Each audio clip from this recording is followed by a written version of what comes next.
চাঁদা নিলে পুরস্কার, ধরা পড়লে বহিষ্কার, ভাইরাল হলে গ্রেফতার। কি ভেবেছেন বাংলাদেশের মানুষ বোকা? আজকে আমাদেরকে জিম্মি করে ফেলছে। দল এই খুনের দায় দায়িত্ব গ্রহণ করবে না। আমি স্পষ্ট ভাষায় বলতে চাই, এই খুনের দায় দায়িত্ব তারেক জিয়াকে গ্রহণ করতে হবে। এই খুনের দায় দায়িত্ব মির্জা ফখরুলকে গ্রহণ করতে হবে। এই খুনের দায় দায়িত্ব বিএনপিকে গ্রহণ করতে হবে। এই খুনের দায় দায়িত্ব প্রত্যেক প্রশাসনকে গ্রহণ করতে হবে। ইসলামী যুব আন্দোলন বাংলাদেশ কর্তৃক আয়োজিত আজকের সম্মেলনের সম্মানিত সভাপতি ওলামায়ে কেরাম, সর্বস্তরের জনগণ ভাইয়েরা আমার, আজকে আমরা দুঃখিত, লজ্জিত, মর্মাহত। আজকে বাংলাদেশে যে ঘটনা ঘটতেছে গোটা দুনিয়ার সামনে মুখ দেখাবার মতো মুখ আছে বলে আমি মনে করি না। গোটা দুনিয়ার মানুষ আমাদেরকে খুনি মনে করে। যে দৃশ্য দেখেছি মিটফোর্ডের, আমি পুরাপুরি শেষ পর্যন্ত এই ঘটনা দেখতে পারি নাই। আমি নিজেই ভয় পেয়ে গেছি। এ কেমন এক অবস্থা, কেমন এক বর্বরতা! জাহিল যুগকেও ফেল করেছে। মানুষ এত নিষ্ঠুর কিভাবে হয়? মানুষ তো এইভাবে কুকুরকেও মারতে পারে না।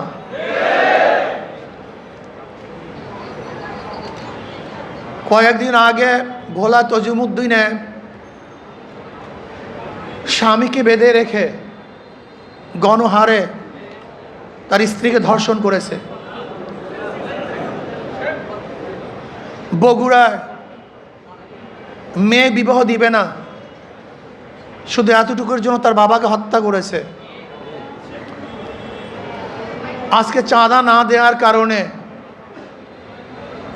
মার সামনের থেকে যুবককে তুলে এনে হত্যা করা হচ্ছে। আজকে বাংলাদেশের অবস্থাটা কি? মানুষ কেন রাজনীতি করে? রাজনীতি করা উচিত ছিল, উদ্দেশ্য ছিল মানুষকে শান্তি দেয়া, মানুষকে মুক্তি দেয়া, মানুষের নিরাপত্তা প্রদান করা, মানুষের সাহায্য সহযোগিতা করা। অথচ আমরা রাজনীতি নামে কি করতেছি? খুন, ধর্ষণ, দখলদারি, জুলুম, অত্যাচার, অবিচার। এমন কোনো হীন খারাপ কাজ নাই যে আমরা করছি না রাজনীতির নামে। আমরা কি দেখি? যখনই চাঁদা ধরা পড়ে বহিষ্কার করা হয়। বিএনপি পর্যন্ত 3000-এর উপরে বহিষ্কার করেছে। কিন্তু আমি সাংবাদিক বন্ধুদেরকে প্রশ্ন করতে চাই, আমি জনগণের কাছে প্রশ্ন রাখতে চাই, এই বহিষ্কারই কি তাদের চাঁদা ফিরছে? দখলদারি ফিরছে? খুন ফিরছে? তার মানে বহিষ্কার কিছু না, আইওয়াশ, লোক দেখানো এক নিয়ম। তারা কি বলে? ব্যক্তি দোষ করলে দল সেই দোষের দায় দায়িত্ব গ্রহণ করবে না। আমি মনে করি আওয়ামী লীগ, বিএনপি দুর্নীতির ফ্যাক্টরি, খুনের ফ্যাক্টরি। আবরারকে কারা হত্যা করেছিল? যেই ছাত্রগুলি হত্যা করেছিল তারা মেধাবী ছাত্র বাংলাদেশের, কিন্তু এই ফ্যাক্টরিতে যাওয়ার পরে তার খুনি হয়েছে। আজকে হাজারো মেধাবীরা এই আওয়ামী লীগ, বিএনপি করার কারণে ওরা ধর্ষক হয়েছে, ওরা চাঁদাবাজ হয়েছে। এই দলগুলি এমন এক ফ্যাক্টরি, যদি ফেরেশতাও সেখানে ঢুকে আজাজিল হয়ে বের হবে। সৎ মানুষগুলি ঢুকলে চোর হয়ে বের হবে। যাদের হাতে রক্ত ছিল না, এই আওয়ামী লীগ বিএনপি করার পরে তাদের হাতের মধ্যে রক্তে রঞ্জিত হবে। যারা কোনো মেয়েদের দিকে তাকাতো না, এই দলগুলি করার পরে তারাই ধর্ষক হবে, জালেম হবে, অত্যাচারী হবে, তারাই টাকা পাচার করবে। এমন কোনো জায়গা নাই যেখানে চুরি হচ্ছে না, ডাকাতি হচ্ছে না, দখলদারি হচ্ছে না, চাঁদাবাজি হচ্ছে না। এই বরিশালের এমন কোনো স্থান দেখাতে পারবেন না যেখানে চাঁদাবাজি নাই। আমরা যা দেখছি চাঁদাবাজি যেগুলি আসছে, আপনারা জানেন মিটফুটে খুন হয়েছিল বুধবার, কিন্তু আপনারা যে সাংবাদিক, আমরা দুঃখিত, লজ্জিত, সবার বিবেক মরে গেছে। বাংলাদেশের বিবেক বলতে কিচ্ছু নাই। বুধবার এই ঘটনা ঘটছে, কোন সাংবাদিক এই ঘটনা প্রকাশ করতে পারে নাই, অথচ সবার মাঝে এই ঘটনা ঘটেছিল। নাই একজন বাংলাদেশের সাংবাদিকের ঘটনা প্রকাশ করার মতো, নাই একজন পুলিশ কেস গ্রহণ করার মতো। আজকে এই মামলার যে বাদী, একজন মহিলা, তার সন্তানে খেয়ে এসছে, এই যে তার সন্তান, সোহাগ মামলার এই বাদীর ছেলে, তার নিজের মুখে শুনেন মামলা দেওয়া হয়েছিল কিন্তু পুলিশ মামলা গ্রহণ করে নাই, পুলিশ তার মামলা গ্রহণ করে নাই। আজকে পুলিশ ভিন্ন খাতে এই মামলাকে নেওয়ার জন্য ষড়যন্ত্র শুরু করছে। সব জায়গায় চাঁদাবাজি, শরিয়াতপুর বাস সব বন্ধ, শুনলাম আজকে তাদেরকে বহিষ্কার করা হয়েছে। অথচ আজকে আপনারা দেখেছেন প্রেস ব্রিফিংয়ে, সাংবাদিক সম্মেলনে ঊর্ধ্বতন কর্মকর্তাদের কাছে বারবার জানানো হয়েছে, কিন্তু না, যতক্ষণ পর্যন্ত সব জায়গায় প্রচার না হয়েছে ততদিন পর্যন্ত বহিষ্কার করা হয় নাই। চাঁদা নিলে পুরস্কার, ধরা পড়লে বহিষ্কার, ভাইরাল হলে গ্রেফতার। কি ভেবেছেন বাংলাদেশের মানুষ বোকা? আজকে আমাদেরকে জিম্মি করে ফেলছে। দল এই খুনের দায় দায়িত্ব গ্রহণ করবে না। আমি স্পষ্ট ভাষায় বলতে চাই, এই খুনের দায় দায়িত্ব তারেক জিয়াকে গ্রহণ করতে হবে। এই খুনের দায় দায়িত্ব মির্জা ফখরুলকে গ্রহণ করতে হবে। এই খুনের দায় দায়িত্ব বিএনপিকে গ্রহণ করতে হবে। এই খুনের দায় দায়িত্ব প্রত্যেক প্রশাসনকে গ্রহণ করতে হবে।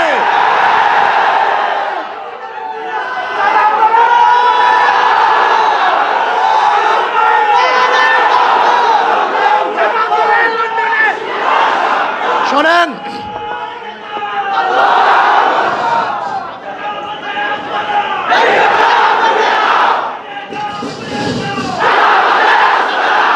আমি মনে করি অবৈধ সন্তান জন্ম হওয়ার আগেই তার মৃত্যু কামনা করে। আজকে বিএনপি ক্ষমতায় যাওয়ার আগেই তার পতন কামনা করে বাংলাদেশের মানুষ চায় না এই চাঁদাবাজ, দখলদার, খুনি, ধর্ষক, জালেমের গোষ্ঠী বাংলাদেশের মাঝখানে বসুক। বাংলাদেশের একজন মানুষ চায় না। আমি ঘুমাতে পারি নাই, ওই দৃশ্য দেখ, আল্লাহর কসম, আমি শুধু ওই দৃশ্যই আমার চোখের সামনে ভাসছিল। আমি বিশ্বাস করতে পারি নাই মানুষ শুধু জালেম কিভাবে হয়, এত অত্যাচার কিভাবে হয়। জালেমের গোষ্ঠী, খুনির গোষ্ঠী। শোনো, এক আবু সাইদের হত্যায় আওয়ামী লীগের মাসনাদকে ধ্বংস করে ফেলেছে। লিখে রাখো, 100 হত্যায় বিএনপির মাসনাদ তসনাদ হয়ে গেছে।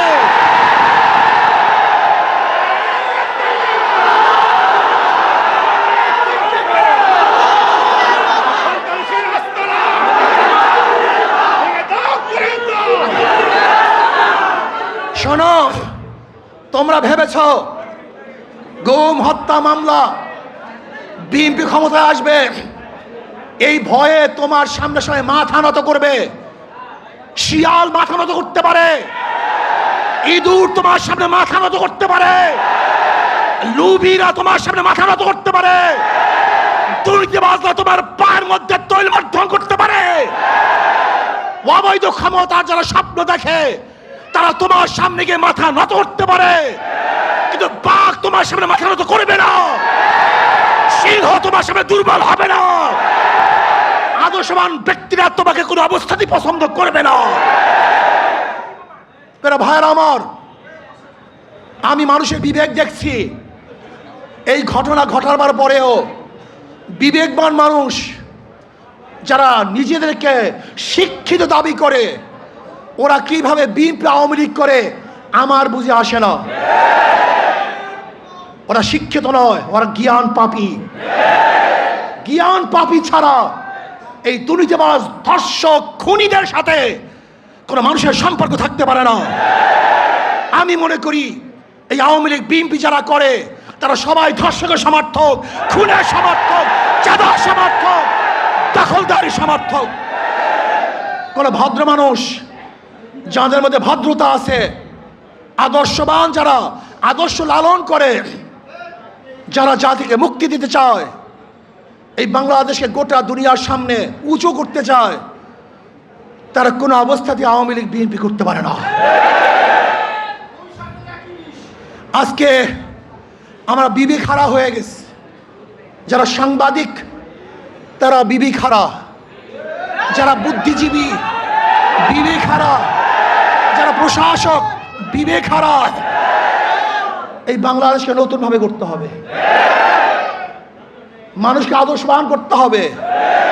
আমাদের উপায় নেই, পচে গেছি আমরা, আমরা দুর্গন্ধযুক্ত, আমরা নষ্ট। এদের সাথে যারা মিলবে তারা দুর্গন্ধযুক্ত হয়ে যাবে, এটা সংক্রম ব্যাধি হয়ে গেছে।